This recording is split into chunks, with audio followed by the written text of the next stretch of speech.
ఈ మధ్య కాలంలో కినోవా తినే వారి సంఖ్య గణనీయంగా పెరుగుతోంది.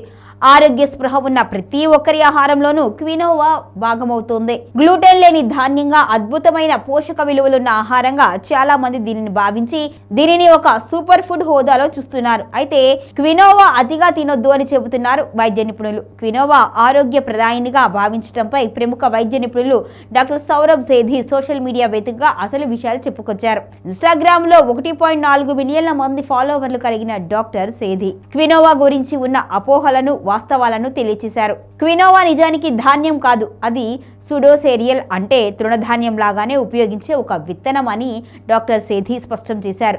గ్లూటెన్ సెన్సిటివిటీ ఉన్న వారికి క్వినా సురక్షితమైన ప్రత్యామ్నాయం. ఇది ప్రోటీన్కు మించిన మూలం. మాంసాహారంలో లభించే విధంగా ఇందులో శరీరానికి అవసరమైన అన్ని ఎసెన్షియల్ అమైనో యాసిడ్స్ ఉంటాయి. శాకాహారులకు ఇది అద్భుతమైన ఎంపిక. క్వినోవా గుండెకు, జీర్ణక్రియకు, ఆరోగ్యానికి మద్దతు ఇచ్చే యాంటీ ఆక్సిడెంట్లు పుష్కలంగా ఉంటాయి.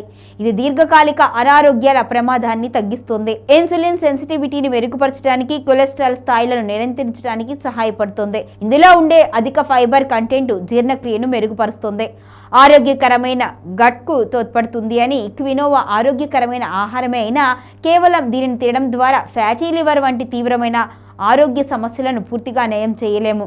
ఇక ఫ్యాటీ లివర్కు సమగ్రమైన ఆహార నియమాలు, జీవన శైలి మార్పులు అవసరం. క్వినోవా తినడం వలన యాంగ్జైటీ సమస్యలు పరిష్కారం అవుతాయని చెప్పడానికి కూడా శాస్త్రీయ ఆధారాలు లేవు. క్వినోవా వండింది మాత్రమే తినాలి. హాయ్ ఎవ్రీవన్, నేను మీ Vedika. Please subscribe to Golgo health. Don't forget.